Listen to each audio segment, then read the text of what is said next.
flooded our parents, and fucked our world up. And I didn't get a chance to give everybody everything they needed that I was sent to do. Locked me out at 10, I think I was 10 years old. And then they got me again at 14.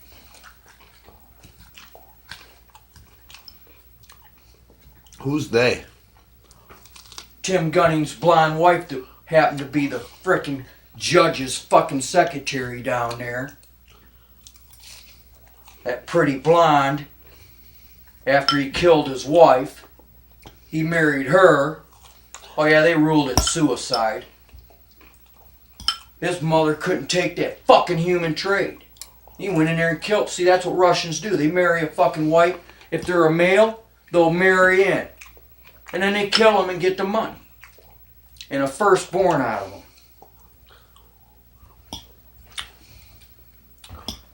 And vice versa.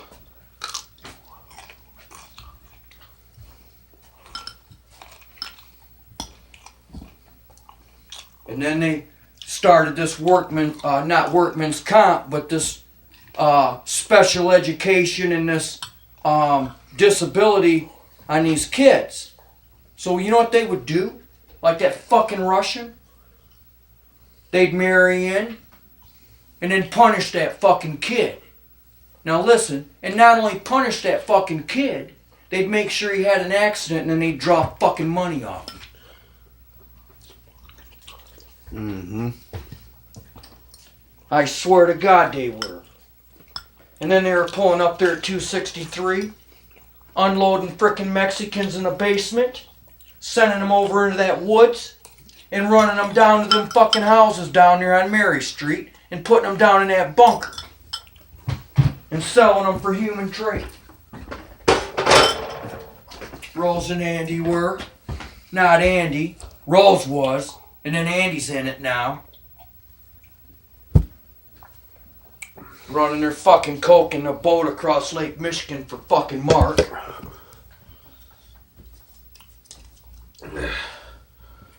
Now they're probably running organs.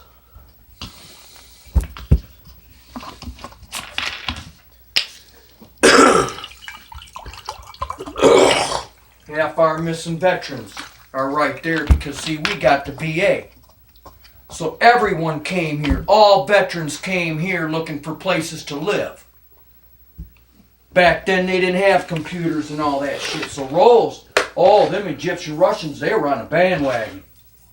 They were stealing all our men, taking all their fucking money, and then bringing their fucking people in on their ID. And then signing them back in. Like that Russian up there on Euclid. He's in our military. Paper man. He's got a little booth up there in the attic. And he was communicating across the street with the fucking Russians and that frickin' spider web swing set they had sitting there. They jump off that. They're using that as a dish. And they got pissed last summer when I went over there and flipped it over. And then they had a thing right across the street on the roof where they're shooting up on the roof. And you know what they've been doing?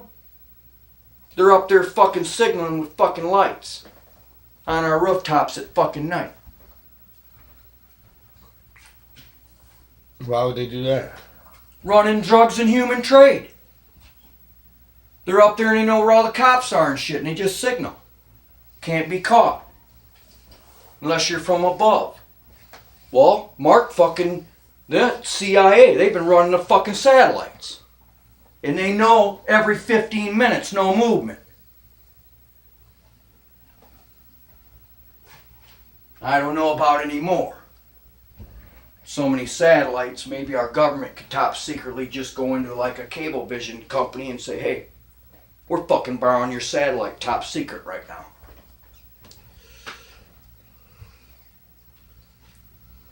I don't know.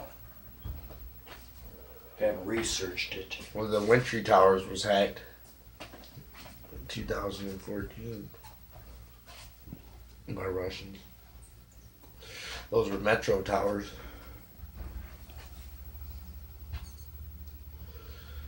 So what they've been doing is keeping this fucking place cloudy, see, with the aluminum out there at fucking Denzel. They're shooting all that fucking dust in our fucking air. And then the government's been covering up all that bird flu. All these fucking years it's been at Agent Orange up there leaking on my mama. That I find out is my mother.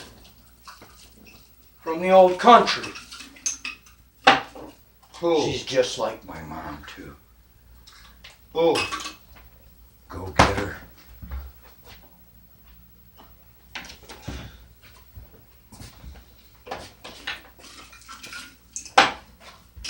Now she's got cancer and tumors from that Agent Orange anthrax. And what pisses me off is we snuck over there after the general had all them guys running out of there. So that Mexican jumped out that 2-story house. He woke up in the middle of that surgery. He fucking went straight for the living room, went straight out that upstairs fucking double window.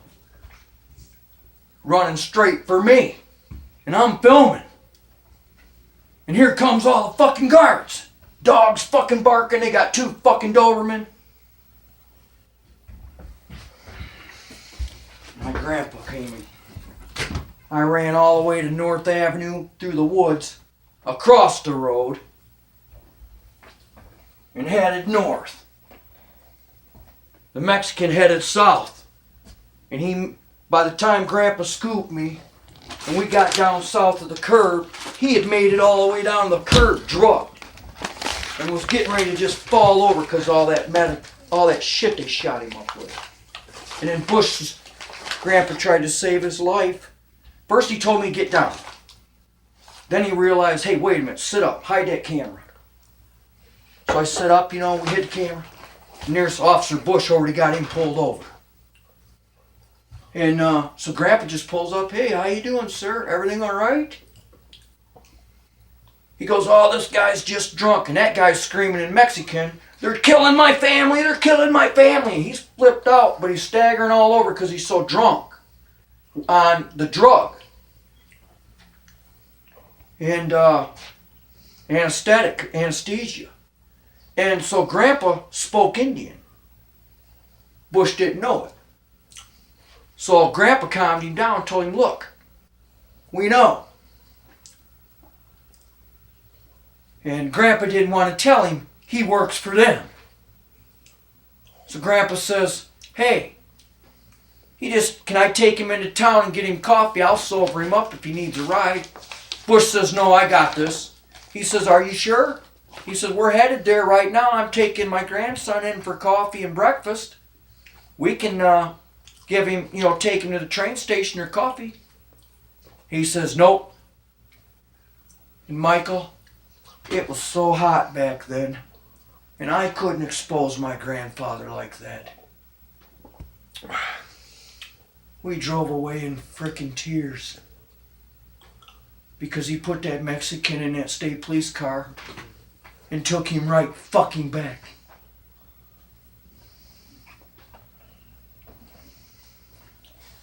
And then after that, I've always wanted to get them bitches. And that was after I watched when that Mexican jumped out. So I come back and they're getting ready to raid it. Now listen. So they're listen. Here comes all them people and General pulls up, marches 30 motherfuckers up on a bank and drops 23 of them with his fucking 9mm Ruger and then reaches over and grabs a shotgun and blasts the fucking other 2 or 3. Just in one spot. And it's an andale in Russian or whatever the fuck he spoke. And said, get the tractor. And the other guys from the house are just bringing everything out and throwing it in that fucking ditch. They came out with about, I counted 10 full fucking jars of anthrax Agent Orange number 2, we found out. Number 2 lethal poison in the world. And they were breaking on the bodies. And then the general had them push everything over. That's why Maria's fence over there is pushed in. That guy hit the fucking fence. Dented the fence. So Grandpa Case got a hold of Steve. He's getting ready to put another house over there. Well, anyway, that doctor's shot to Chicago before we could get him and sold that place to a fucking doctor. And that's how Phil ended up with it. So then Maria, she'd worked for Ford. And she worked her whole fucking life and started from nothing. And then Ford slave drived her. She was their cleaner and everything. Later to be a cook and run her own business. It's a fantastic woman. She was told to marry him to get the fucking house. So we could bust him. No. They gave everybody a fucking stroke and we never made it. Now 37 years later, she's got fucking cancer. And that anthrax has been killing all our birds and animals. Both their dogs got tumors. See, it floats. It never dissolves and it doesn't sink. It just stays there. That's why all them dead spots in their grass. And I was handling it all summer. Trying to plant that grass seed, and instead of getting a rake, I was taking my fingers. And I don't like to wear gloves when I'm in the dirt. I just, and, well, I didn't have my memory all the way back yet. This is some heavy duty So I'm over there, I walk over to the fence and then I realize, see, Grandpa Case had Grandpa Steve work for Consumers. Put a pole right there to mark that frickin' spot so they couldn't build over or cover it up or dig there. That way they could bust them and get that anthrax out of there. Then there's another like 30 or 40 bodies down there below. And they dump jars down there too. That's why nothing grows. Behind that great big oak tree we nailed the birdhouse on there. Or no, did we? To mark it? But anyway, nope, that fucking guard stood right there at that fucking tree. All fucking night. In the dark just like this. Armed and ready. I had to come up through there so fucking quietly, Michael. And them fucking dogs, them fuckers were all over the yard. 2 dobies that could leap that fucking fence like nothing and they would bite you alive because they had them dogs eating human flesh. So them fucking dogs are ready to eat some meat. That's why all them grass spots are out there.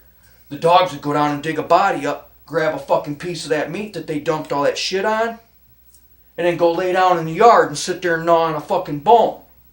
And eat all that fucking meat. I got all that shit on film. I think I got the Mexican coming right out the fucking window. I can't remember.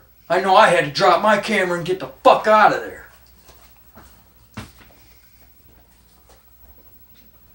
And I had to throw a rock. That guard was so close to me I had to throw a rock. And he didn't get it. He still came towards me. I had to throw another one. And the second one, I winged it. And so it hit like 3 branches and sounded like somebody running down through the woods. And then he took off and went that way. Or he'd have killed me. I didn't have a gun. All I had was a camera. And I think I was frickin' 6.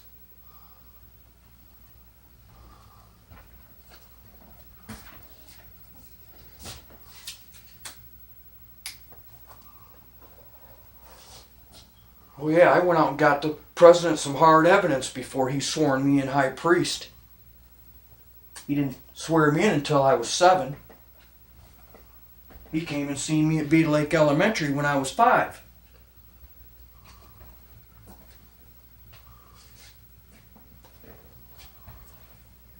I wrote him a letter. Couldn't believe he answered it. I got in a fight with some kids the day before because I had so much anger in me. And then they'd sick everybody on me over Mark's fucking murder. Which I never seen him murder anybody. I seen Jim Hazel rip her out the window. And then he grabbed my grandmother first. And then I stared him in the eyes and made him let her go. And we got the hell out of there.